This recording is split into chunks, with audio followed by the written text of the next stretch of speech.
He was the millionaire CEO everyone feared, a cold, untouchable man who ruled his company with an iron gaze. She, just a clumsy young secretary, walked into his life without warning, bringing with her the chaos of a spilled coffee and an unexpected boldness. What seemed like a disaster became the start of a silent war, made of sarcasm, challenges, and glances no one dared to interpret. Slowly, through clashes and revelations, that impenetrable man began to change, and the secretary who seemed fragile revealed a strength capable of breaking down even the tallest walls. And so began a forbidden romance, intense and overwhelming, a story of pain, passion, and redemption, where even the coldest hearts discover that love can be the most unexpected of revolutions. The sky reflected on the glass of the corporate tower as the morning rushed along the sidewalks. Automatic doors slid open in silence,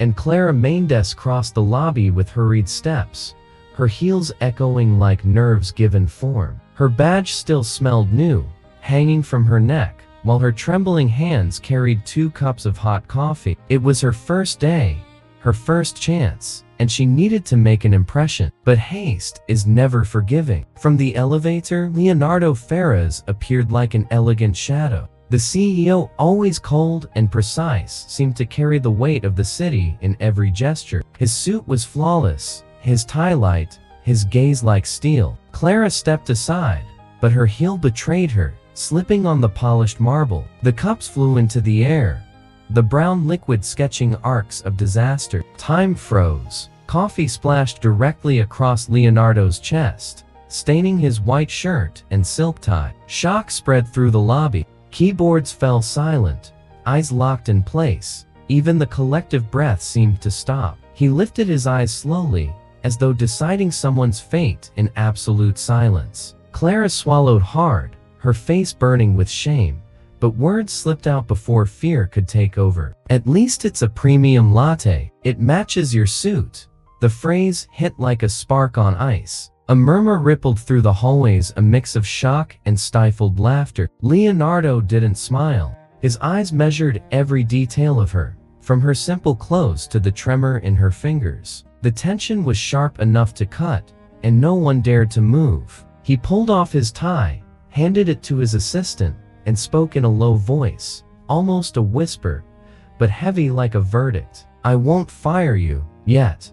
Clara raised her chin, though her heart was pounding. "Great. That way I can pay for the coffee I just served." The elevator chimed, its doors calling, but the tension lingered in the air. It was only the beginning of a cold war no one in the building dared to predict. The office became a minefield disguised as routine. Leonardo Ferraz, calculating as ever, decided to test the newcomer in every way possible. Impossible tasks, deadlines that made no sense, meetings set at unbearable hours. Clara Mendes accepted everything in silence, but inside, her indignation burned like a fire contained. Every look of disdain was a challenge, every curt order, a provocation. On the first test, he dropped a pile of contracts on her desk, demanding they be reviewed by the following morning. Clara spent the night awake, her eyes burning under the faint light of the apartment, but she returned the papers spotless, covered with sharp red notes. "Did you find any mistakes?" he asked, his voice dripping with irony. "No, I just corrected yours," she replied with a half smile. The room froze. Employees began to notice the silent duel. In the hallways, whispers spread, eyes exchanged knowing looks whenever Clara walked by. She became a kind of secret heroine, standing up to the man everyone feared. There was something oddly entertaining about that cold war, as if, for the first time, the CEO had found someone capable of cracking his armor. The tension turned routine into a spectacle. Leonardo watched, though he never admitted it. Every answer from her was a wound to his pride, and at the same time, a strange invitation to curiosity. Clara wasn't submissive, nor was she openly insolent. She walked a dangerous line between defiance and cleverness. The game, which had begun as punishment, was slowly taking on another shape. He found himself analyzing her more than he should. Little by little, respect started to creep in, even against his will. Between reports and sarcasm, something unexpected began to take root. An admiration Leonardo tried to deny, but couldn't stop from growing each day. And while the entire office anticipated the next clash, no one realized that behind the provocations, a quiet fascination was on the verge of becoming something bigger. The next morning, the office felt different. Clara arrived early, carrying a colorful box in her hands. They weren't reports or spreadsheets, they were donuts. On top of each one, handwritten notes: "You can do it. The day will get better. Breathe. This will pass." Employees who usually entered with their heads down stopped at the table, surprised. Tentative smiles began to appear. A small revolution was taking shape. Cups of hot coffee appeared in the break room, each with gentle reminders. "Strength for today's meeting. You're not alone." Simple gestures. But in that cold, gray environment, they became rays of light. The clatter of keyboards felt less heavy, and even the conversations carried more warmth. Clara was changing the atmosphere with the power of kindness. Leonardo, from a distance, watched in silence. Through the glass of his office, he saw his employees genuinely laugh, something rare in that building. His gaze wasn't approval but disbelief. How could someone dare disturb the silent order he had built? And yet, he couldn't avoid the most dangerous detail. He smiled. Just for an instant, quick, as if betraying his own armor. While reviewing reports, he heard laughter spilling from the hallway. Curious, he stood up, stepped out, and found Clara surrounded by colleagues, handing out more donuts. She noticed his stare and froze. "Want one? It's filled with patience. Something you might be missing." The silence that followed was almost unbearable. But instead of exploding, Leonardo simply turned away, hiding something he himself didn't want to admit. At that moment, the unthinkable happened. The ice began to melt. Clara didn't know it yet, but she had awakened something no investor, no contract, no prophet had ever managed to reach. The cold, untouchable millionaire was being moved by the simplest of gestures, and the world around them would never be the same. The first crack in Leonardo's wall had just appeared. The boardroom was packed with investors, suits lined up, eyes calculating. On the screen, charts rose and fell like treacherous waves. Leonardo spoke with confidence, his voice steady until a detail slipped through. Clara, seated at the back, noticed the mistake in the numbers. Her heart raced. It was bold to correct the CEO in front of everyone, but the truth burned in her throat. She stood slowly, feeling the weight of every stare that followed her. "Excuse me, the projection figures don't match the actual cash flow."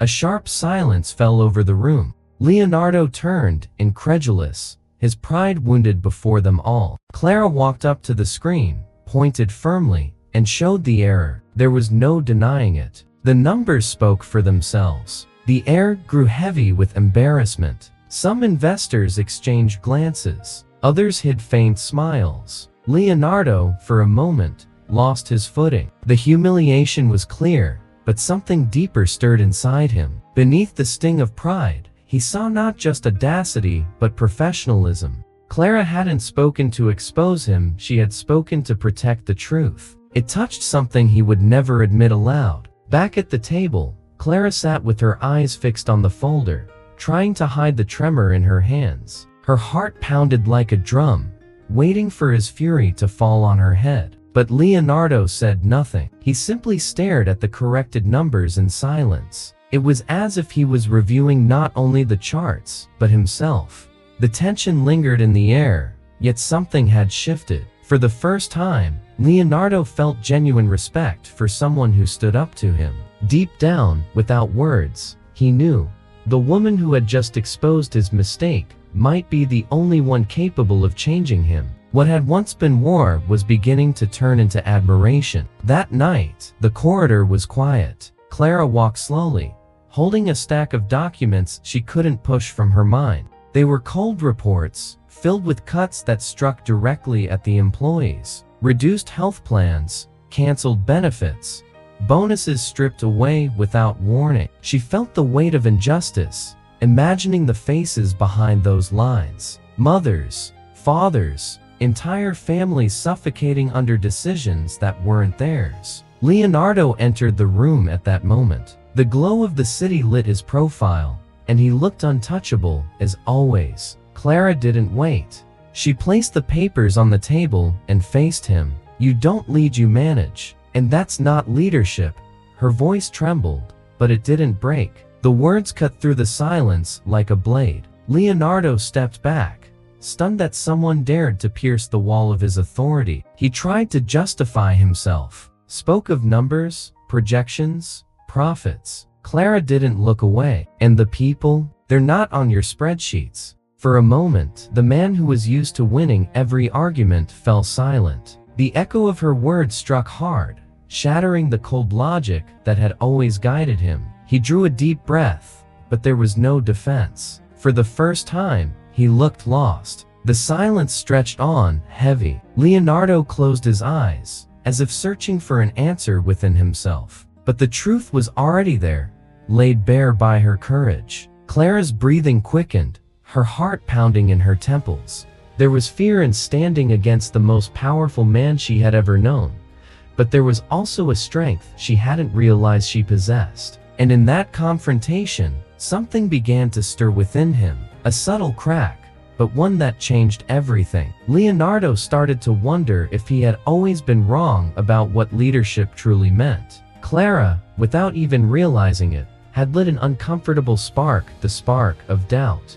And it was precisely that doubt that would open the door to the unexpected yet to come. Night fell over the glass tower, and the city lights reflected on the high floors like imprisoned stars. Clara was about to leave when she received a direct call from Leonardo. His voice didn't carry its usual coldness, but a deep, almost urgent tone. "I need you in my office. Now." There was something strange, something slipping beyond his control. When she entered, she found piles of scattered documents, incoherent charts, suspicious reports. Leonardo didn't look at her as a boss, but as someone in need of help. "Something's wrong here. Fraud. But I can't see what's hidden." Clara drew in a breath. She never imagined she would hear that from him. Then he lowered his voice and said, "You see what I can't."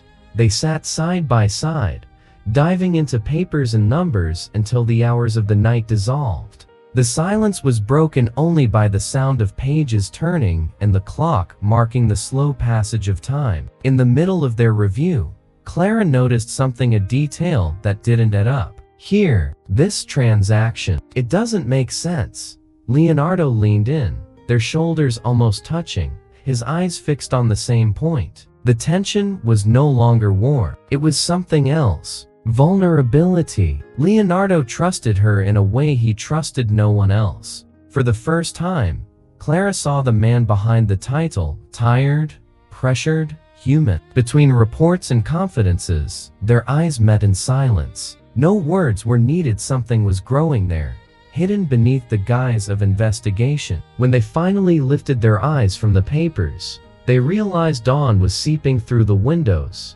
painting the sky in shades of gold. Leonardo braced his hands on the table, exhausted, yet changed. "You're not just my employee, you're my partner." Clara looked away, trying to disguise the impact of those words, but they both knew. That night, among mysteries and revelations, something much deeper had begun. The city's most luxurious restaurant glowed with golden lights and refined voices. Investors raised their crystal glasses and toasts, while Clara, in a simple yet elegant dress, drew admiring glances. She spoke with confidence, shared ideas, captivated the room. Leonardo watched from a distance, his fist clenched beneath the table. With every smile she gave Eduardo Lima, his rival, a flame of jealousy burned hotter inside him. Eduardo approached with the confidence of someone who had already planned his move. "Clara, I have an offer for you. Come work with me. Your talent is being wasted here." The words echoed like a silent threat, and Leonardo nearly stood up at once. But he held back, watching, waiting. The air between the three of them was charged, as if the slightest gesture could spark an explosion. Clara smiled politely, but hesitated. Leonardo couldn't bear the silence. He leaned forward, his voice low and firm. She's not available. Eduardo raised an eyebrow, provocative. Not available? Or not allowed to choose? Tension spread across the table, and though the guests pretended not to listen, everyone was watching from the corner of their eyes. Clara closed her eyes for a moment, caught between pride and desire. That dinner was no longer just about business. Hearts were at stake, egos clashed, and emotions hid behind glances too dangerous to reveal. Leonardo, a man used to winning on every battlefield, now felt a new fear of losing. Clara, caught between two forces, realized she was about to discover how much he truly needed her more than any contract or corporate victory. By the time the main courses arrived, the atmosphere was unbearable. Leonardo looked at Clara and let slip, almost a whisper, yet burning like a confession, "I can't lose you." She swallowed hard, looking away, unable to answer. Pride still held her back, but inside, something had already given in. It was almost a declaration of love, suffocated by fear and vanity. The night weighed heavy over the rivals' building. Eduardo Lima walked through the empty office when the door swung open with force. Leonardo stepped in without asking, his eyes blazing with fury. "You can't have her," he said, his voice filled with anger and desperation. "She's mine." Eduardo smirked, provoking even further. "Yours? Or just an employee you've gotten used to controlling?" Clara arrived just behind him, breathless, witnessing the scene. Her heart raced, not out of fear, but indignation. Leonardo moved closer, his breath heavy, ready to turn his pain into dominance. "You don't understand. Without her, all of this falls apart." The silence in the room was crushing. Eduardo stepped back, but Clara did not. She was the one who raised her voice, firm, cutting the air like lightning. "I don't belong to anyone." The words echoed against the glass walls. Leonardo froze, staring at her with eyes that had never looked so vulnerable. Clara stepped forward, her voice trembling yet steady. "I belong to myself. But yes, I want to be with you. Not because you forced me, but because you cage me. But because I choose you," was the first time anyone had completely disarmed him. Silence turned into revelation. Leonardo's shoulders dropped, as if all the arrogance he carried had fallen away. The rigid man, the impenetrable CEO, now seemed simply human, standing before the only person who dared to face him. His breath shook, his eyes shone. "Forgive me, I never knew how to love any other way." It was more than a confession. It was surrender. Clara stepped close, reaching out her hand. He held it as if he had found a safe harbor after the storm. There was no more war, only truth. Love was never imposed. Love was earned. And that night, among the ruins of pride and overdue words, they truly found each other for the first time. There were still wounds. There was still fear. But there was also choice. The office was no longer the same. Where once silence and fear reigned, now there was laughter and conversation. Employees walked with ease, finally feeling part of something human. Leonardo moved among them with the quiet smile transformed. Clara, in her own office, now occupied the space she had won through sweat and courage. She was no longer just the secretary who had stumbled in. She was the woman who changed everything. On a special night, Leonardo invited her to a dinner that meant more than any other. There were no investors, no contracts, no rivals. Only the two of them, at a table lit by candles. The atmosphere carried an unexpected simplicity, as if it were the reflection of the new life they were building. Clara looked around, still in disbelief at the change she had helped bring about. He stood up, nervous in a way he had never been in front of any audience. From his pocket, he pulled out a small box, opening it slowly, letting silence speak before his words did. "You taught me that leadership is about care, and that love is about chaos and spilled coffee." The words drew from her a tearful laugh, reminding her of the very first disaster that had brought them together. Clara raised her hand to her mouth, surprised, her eyes brimming. Leonardo, vulnerable and human, held out the ring. "Marry me?" Not to live a perfect story, but to write a real one together, The proposal sounded like a promise of imperfection and truth. She took a deep breath, let the tears fall, and said yes. The kiss came with laughter and relief. Under the glow of candlelight, it wasn't just a happy ending, it was the beginning of a life where even chaos had its place. And as their hands intertwined, the certainty was clear. Even in imperfection, love could be eternal. The promise was sealed, and the future awaited them with open arms. In the end, the cold millionaire discovered that even the iciest of hearts can learn to love. And the secretary no one believed in proved that kindness always wins. And you? Do you believe that love can transform even the deepest pain? Subscribe to the channel and turn on notifications to hear more moving stories like this one.